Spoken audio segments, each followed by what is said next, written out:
एक चीज बताइए, 2014 में मोदी सरकार अपने भाषणों में कहा था कि 2 करोड़ प्रत्येक साल युवाओं को हम रोजगार देंगे। रोजगार के विषय पर आप देखेंगे तो रोजगार पर विषय पर बीजेपी पार्टी जो है अकाउंट खोला गया गरीबों का सबसे पहले, क्योंकि देखिए आप बक्सा लेंगे ना तो बक्सा में कुछ रखने का सोचेंगे, लेकिन आपके पास बक्सा ही नहीं होगा तो आप क्या रखने का? शीर्ष नेतृत्वकर्ता होते हैं वे इस तरह का सवाल कभी नहीं उठा सकते हैं। और उनका जो यह बात कहने के पीछे जो मंशा होगी वह जरूर होगी कि जो आज एक शक्ति है जो हमारे देश की एकता और अखंडता को तोड़ने का जो काम कर रहे हैं उनके खिलाफ हमारी लड़ाई है। और इसकी लड़ाई आपकी भी है, ये लड़ाई हमारी भी है, पूरे देशवासियों की इस तरह की लड़ाई। दोस्तों आज हम एक ऐसे चेहरे से आपको रूबरू करवाएंगे जिस चेहरे से शायद आप परिचित पहले से भी होंगे। हम आपको आज मिलवा रहे हैं आनंद आर्या जी से, जो कि झारखंड का लाडला कहे जाते हैं। आनंद जी, आपका सबसे पहले हमारे चैनल में बहुत बहुत स्वागत है। प्रमोद जी बहुत बहुत धन्यवाद, जो आपने समय निकाल करके इतना समय निकाल करके किसी विशेष मुद्दे पर चर्चा करने के लिए आज तैयार हुए हैं। और आपके तमाम दर्शकों को मेरा नमस्कार, जितने भी दर्शक हैं सभी को मेरा प्रणाम। सबसे पहले दोस्तों हम आपको बतलाना चाहेंगे, क्योंकि अभी हमारे देश में लोकसभा का आम चुनाव होने जा रहा है और हम कुछ इनसे खास बातचीत करेंगे, इलेक्शन से संबंधित कुछ बातें करेंगे इनसे। सबसे पहला जो सवाल आपके लिए है, पहला सवाल है कि इस बार पीएम कैंडिडेट हमारे देश के लिए कौन? देखिए पीएम कैंडिडेट की बात आप कर दिए ना, तो आप देखेंगे तो जितने भी पार्टियां हैं सबसे पहले तो पार्टी को देखना होगा। और पीएम वही बनते हैं जिस पार्टी में विशेष बहुमत होता है और ज्यादा बहुमत होता है। तो यहाँ पे देखना होगा, बीजेपी को लेकर के चलेंगे तो उसका तो सभी लोग जानते हैं कि पीएम कैंडिडेट कौन है, वो तो श्री नरेंद्र मोदी है। लेकिन आप कांग्रेस की तरफ यदि आप निगाह करेंगे तो उसमें आज तक कंफर्म नहीं हो पाया है, लेकिन लोग मानते हैं कि राहुल गांधी ही बनेंगे। कांग्रेस में यदि बहुमत आएगा, बहुमत की सरकार बनता है और कांग्रेस का बहुमत आ गया तो सभी लोग जान रहे हैं कि राहुल गांधी ही बनेंगे, लेकिन उसका जो है पुष्टि नहीं किया गया है। तो ये कहना गलत होगा कि कांग्रेस से कौन है, लेकिन बीजेपी से तो कंफर्म है। कंफर्म है, ठीक है सर। लेकिन आप इस बार प्रधानमंत्री के रूप में किस चेहरे को देखना चाहते हैं एक बार फिर से? देखिए मेरी जहाँ तक बात करें आपकी, आप किसको देखना चाहते हैं तो मेरे ऊपर नहीं है, क्योंकि हम अकेले चाह करके किसी को प्रधानमंत्री नहीं बना पाएंगे। वो सारे तमाम देशवासियों का सपोर्ट होगा, प्यार होगा, वो जिसको वोट करेंगे, जिसको वोट दे करके बहुमत देंगे वही देश के प्रधानमंत्री बनेंगे। मेरे कहने से, मेरे सपोर्ट से, मेरे चाहने से कोई प्रधानमंत्री नहीं बन सकता। सर अभी आपने कहा कि कांग्रेस तरफ से राहुल गांधी का चेहरा माना जा रहा है, जी ठीक ना? लेकिन आप एक चीज देख रहे हैं कि हमारे देश में एक तरफ देखा जा रहा है एनडीए गठबंधन जी, और वहीं दूसरी ओर अगर देखा जाए तो इंडिया गठबंधन को देखा जा रहा है जी। तो आप इस चीज को अपने तरीके से कैसे आप प्रमोट कर रहे हैं, कैसे आप कह रहे हैं कि राहुल गांधी जी को इंडिया गठबंधन की तरफ से या फिर कांग्रेस की तरफ से पीएम का चेहरा माना जा रहा है? देखिए जहाँ तक आपने कहा कि जो यूपीए है, पहले तो यूपीए था, अब इंडिया हो गया है, इंडिया अलायंस जिसको कहते हैं। अब देखिएगा कि इंडिया अलायंस में जो भी उभरता हुआ चेहरा है, जितना भी रिस्पॉन्सिबिलिटी है उसमें तो करता धरता कोई और है, लेकिन जो मेन फ्रंट पर जो चेहरा रहता है वो राहुल गांधी का रहता है। इसीलिए हम कह रहे हैं कि राहुल गांधी हो सकता है इंडी गठबंधन से प्रधानमंत्री का उम्मीदवार हो सकते हैं, ये बातें हमने कहा है। अच्छा, विश्व में डंका मोदी सरकार के नेतृत्व में भारत का बज रहा है, ऐसा कहा जा रहा है आम जनता के द्वारा, और यह काफी सोशल मीडिया में वायरल भी है। तो इस बात से आप कहां तक सहमत हैं? देखिए जहाँ तक आप सोशल मीडिया में वायरल की बात कहें तो जरूर वायरल है, लेकिन किस मोटिव, किस विश्वास और किस मुद्दे पर वायरल है ये भी आपको देखना होगा। राहुल गांधी का वीडियो देख लीजिए, सबसे पहले आपको मिलेगा कॉमेडी का वीडियो, फनी वीडियो मिलेगा, उसके ऊपर मीम्स बनाया गया वो वीडियो मिलेगा। आपको ये कहीं नहीं मिलेगा कि हमारे देश को मिशन और विजन को लेकर के राहुल गांधी कहीं बात कर रहे हों। राहुल गांधी का बात कहाँ होता है, आप हाल फिलहाल कहीं देखे होंगे कि हिंदू धर्म में एक शक्ति शब्द है, उस शक्ति के खिलाफ लड़ रहे हैं। तो आपका कहने का अर्थ क्या है? आप देश का मुद्दा रखिए ना, आप देश के विकास का मुद्दा रखिए ना, आप देश के गांव का, गरीब का विकास का मुद्दा रखिए ना। आप सरकार बनेंगे तो क्या आप हिंदू के खिलाफ हो जाएंगे? आपके बयानों से, राहुल गांधी के बयानों से यही तो साफ हो रहा है। हिंदू धर्म में एक शब्द है शक्ति, और हिंदू धर्म में शक्ति शब्द क्या होता है? मातृशक्ति होता है, दुर्गा शक्ति होता है, माँ बहन का जो होता है शक्ति, उस शक्ति को पूजा किया जाता है। और उसके खिलाफ यदि कोई लड़े तो आपको लगता है कि वो व्यक्ति देश का भलाई कर सकता है? अच्छा सर, आपने कहा कि शक्ति के खिलाफ कहने का मतलब आपने सही समझा? जी। कि मातृशक्ति इस तरह का उन्होंने एक्सप्लेन किया था क्या? आपको क्या एक लगता है? शक्ति- नहीं, सर, आपको क्या लगता है? मेरा कहने का मतलब है कि हमें लगता है कि कोई भी राजनेता, जी, कोई भी देश के जो शीर्ष नेतृत्व करता होते हैं, वे इस तरह का सवाल कभी नहीं उठा सकते हैं। देखिए, और उनका जो यह बात बात कहने के पीछे जो मंशा होगी जी। वह जरूर होगी कि जो आज एक शक्ति है जो हमारे देश की एकता और अखंडता को तोड़ने का जो काम कर रहे हैं, उनके खिलाफ हमारी लड़ाई है। और इसकी लड़ाई आपकी भी है, ये लड़ाई हमारी भी है, पूरे देशवासियों की इस तरह की लड़ाई होनी चाहिए। यदि आप Define बात को देखेंगे ना, जी। उनका कहने का जो तात्पर्य है ना, उसको यदि आप देखेंगे तो आपको बिल्कुल लगेगा कि हिंदू धर्म, उनको यहाँ पे हिंदू धर्म कहना ही नहीं चाहिए था। जी। वो कहते कि शक्तिशाली नेताओं के खिलाफ हम लड़ रहे हैं, या फिर वैसे शक्तिशाली जो भ्रष्ट बन गए हैं, जो अपना जो जड़ है वो जमीन में जमा चुके हैं, उसके खिलाफ लड़ रहे हैं, उस शक्ति के खिलाफ लड़ रहे हैं। उनको तो अपने बयान में बोलना चाहिए था ना इस बात को, लेकिन वो इतना ही बोल करके चुप क्यों हो गए? अच्छा, कौन सा बयान में कहा था सर उन्होंने? उन्होंने ही तो कहा था। कौन सा बयान में? कौन सा बयान में? जिस दिन बैठक था जहां से मुंबई का कोई स्टेडियम था, जी जी। शिवाजी पार्क शायद था। अच्छा, शिवाजी जो पार्क। भी है। हाँ, शिवाजी पार्क था, वहां पे उन्होंने अपने ही बयान में इस बात को कहा है। ये तो पूरे सोशल मीडिया पर वायरल है। तो इसमें आप यदि कहेंगे कि सोशल मीडिया पर वायरल की बात, तो राहुल गांधी का विकास को लेकर के मुद्दा और अपने देश के एक कदम आगे ले जाने के मुद्दा पर उसका मीम्स और वीडियो वायरल नहीं होता है, बल्कि वहीं होता है जहां मजाक किया जाता है। आप किसी को पूछिएगा ना कि आप राहुल गांधी को जानते हैं, अधिकतर लोग आपको कहेंगे जानते तो हैं, लेकिन किस रूप में जानते हैं? एक मजाकिया के तौर पर, एक कॉमेडियन के तौर पर, एक आप देखेंगे तो कॉमेडियन जो होता है, एक्टर होता है, उसके तौर पर जानते हैं। तो ये कहाँ हो गया? अरे आप अपना चेहरा बनाइए ना नेता को लेकर के। आप बताइए सर, कांग्रेस के जो शीर्ष नेतृत्व करता आज हैं जी, माननीय श्री राहुल गांधी जी हैं। बिल्कुल। राहुल गांधी जी के द्वारा भी पूरे देश स्तर पर देखा गया है। एक साल पहले अगर देखें तो भारत जोड़ो यात्रा किया गया, जो लगभग कश्मीर से लेकर कन्याकुमारी के बीच जी। यात्रा किया गया, लगभग पूरे देश का दौरा किया गया था। जी, उसके बाद पुनः देखिए, इस बार जो आप बता रहे हैं कि मुंबई में किसी स्टेडियम में हुआ था, मुंबई के किसी स्टेडियम में भारत जोड़ो न्याय यात्रा किया गया था। बिल्कुल। तो आप इस बात से कहां तक सहमत हैं? हमारे देश में भारत जोड़ो यात्रा की जरूरत थी या फिर भारत जोड़ो न्याय यात्रा की जरूरत थी या नहीं? आप इस बात से कहां तक सहमत हैं? आप इस पर क्या कहना चाहते हैं? देखिए, सबसे पहली बात है कि राहुल गांधी ने जो यात्रा आज निकाला है और कुछ दिन पहले जो निकाले थे कि भारत जोड़ो यात्रा, तो हमारा भारत टूटा कहाँ है भाई? भारत को जोड़ना है तो पाकिस्तान में निकालिए ना, पाकिस्तान को अपने देश से जोड़ना है, क्योंकि अखंड भारत बनाना है हमको। हमारा भारत तो जुड़ा हुआ है। आप जाकर के बांग्लादेश में निकालिए ना, बांग्लादेश को जोड़िए हमारे देश से, क्यों अलग हो गया? जाकर के नेपाल में निकालिए ना, जाकर के भूटान में निकालिए ना, वहां भी क्यों नहीं निकाल रहे हैं? जाकर के अफगानिस्तान में निकालिए, पूरे देश को जोड़िए। और अखंड भारत का यदि सपना उनका रहता तो हम बिल्कुल कहते हैं कि भारत जोड़ो यात्रा जो है वो सफल है। लेकिन ये जब अपने ही देश में भारत जोड़ो यात्रा के नाम पर जब ये प्रोपेगेंडा फैलाने का काम कर रहे हैं, तो ये बिल्कुल खिलाफ है। तो कहने का मतलब है हमारा देश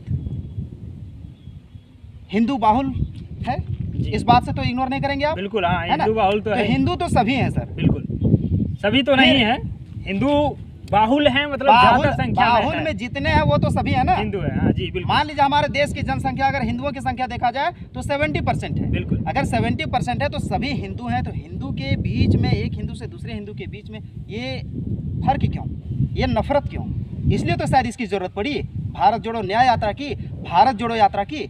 अच्छा, एक बात, शायद इसलिए उन्होंने इस यात्रा को निकालने का जरूरत समझा। अच्छा, एक बात आपसे हम पूछना चाहेंगे। वैसे आप हमसे सवाल किए हैं तो आपको हम बता दें कि सबसे पहली बात, भारत जोड़ो यात्रा सफल हो पाया है क्या?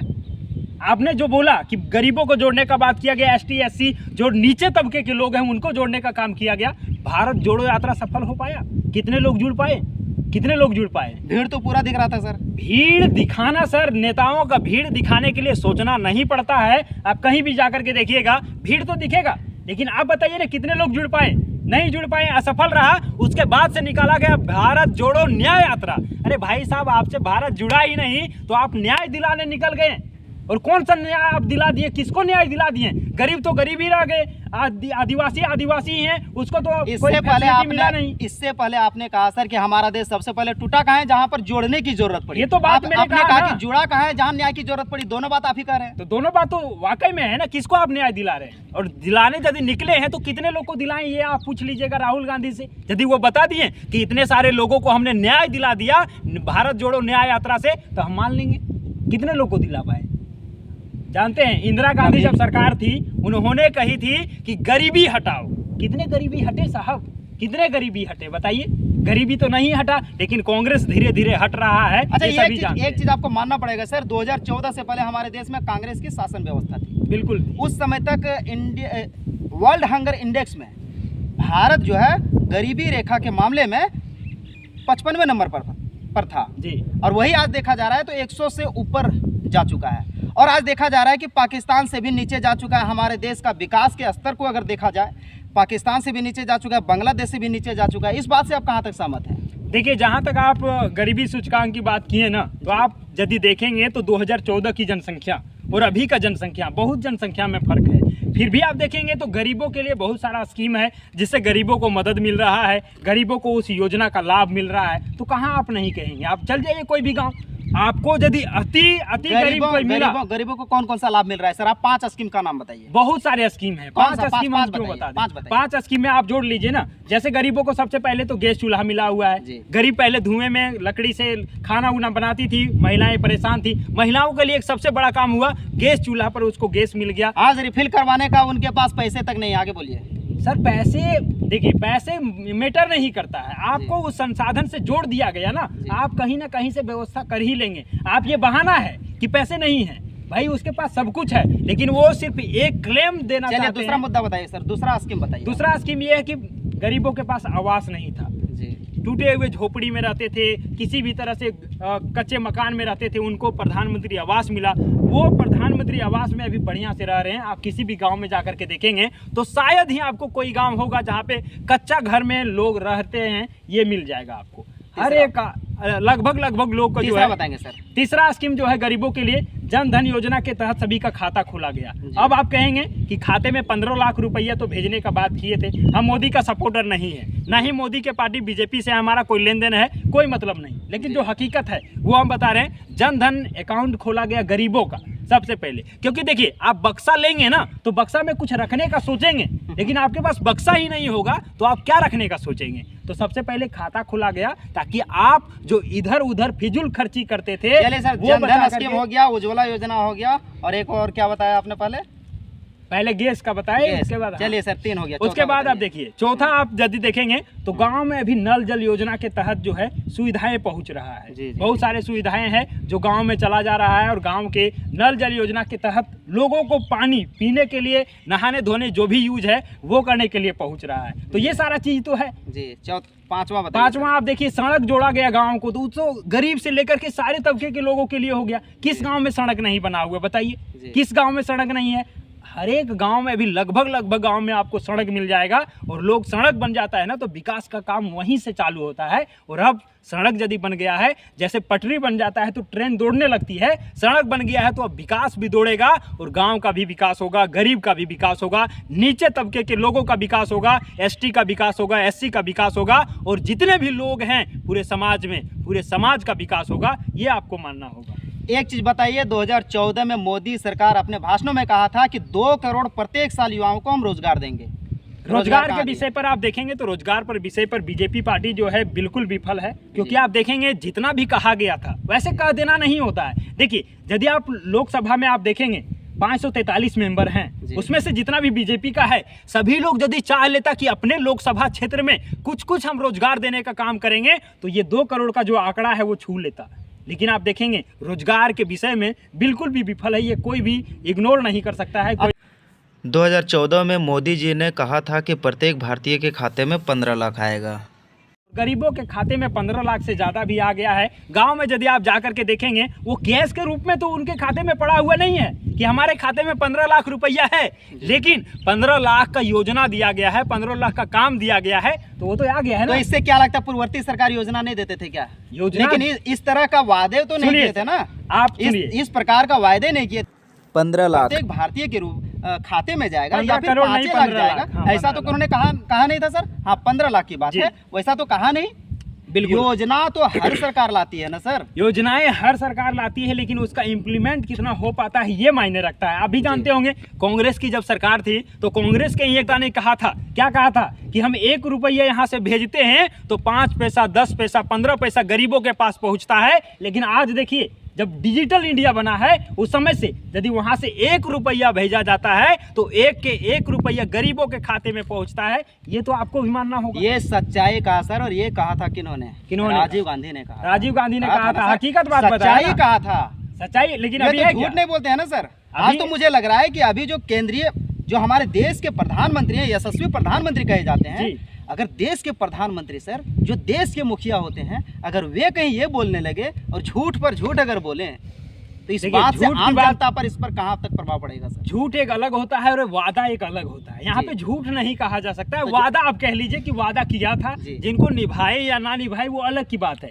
लेकिन झूठ कहना होता है कि हमने नहीं किया और वो कह दिए। आप वादा कर लिए, वादा किए और अगर उस चीज की पूरा नहीं किए तो आप झूठे कहलाएंगे। उसको झूठा नहीं कह सकते, वादा नहीं पूरा कर पाए ये हो सकता है, लेकिन झूठ कहना होता है ना। जैसे हमने कहा हम 1 रुपया कमा रहे हैं, आपको हम कह रहे 10 रुपया कमा रहे हैं, तो वो झूठ हुआ क्योंकि हमने झूठ बोला। लेकिन वो वादा पहले किया जाता है, उसके बाद पूरा कर पाए या ना कर पाए वो अलग बात है। ये चीजें हैं, तो आपको ये देख करके चलना ही होगा। झूठ तो इसको कह सकते हैं सर, क्योंकि आज हम आपको बोल दिए सर कल हम आपको 10,000 रुपये देंगे सर, लेकिन हम एक तरह से वादा कर लिए, कमिटमेंट किए, वादा ही है। कल अगर हम नहीं दिए तो आप तो हमें धोखेबाज कहेंगे ना कि यार धोखा दे दिए। दोनों एक दूसरे का पूरक है सर, लेकिन आप दूसरे का पूरक है।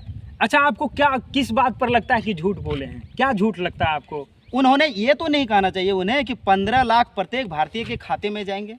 खाते में जाएंगे, उन्होंने जिस बेसिस पर कहा होगा उस समय की परिस्थिति के अनुसार बहुत बातें होती हैं कि हमने तो अभी कह दिया, लेकिन वो चीज़ें धरातल पर नहीं उतर पाता है, तो उसका जिम्मेवार तो हम नहीं हैं। वो तो सरकार जाने की वो किस बेसिस पर कहे थे और वो पूरा नहीं हो पाया तो वो जिम्मेवार है, इसमें तो हम तो कुछ नहीं। चलिए दोस्तों, तो ये थे आनंद आर्या जी के साथ जो झारखंड के लाडला कहे जाते हैं, उनसे खास बातचीत एक विशेष मुद्दे पर। वह मुद्दा था हमारे देश के इस बार पीएम का चेहरा कौन, या फिर आप पीएम के रूप में किन्हें देखना चाहते हैं। इस पर खास बातचीत हम देख रहे थे। आपसे मिलते हैं हम किसी अगले वीडियो में, तब तक आप हमें इजाज़त दीजिए। जय हिंद। जय हिंद।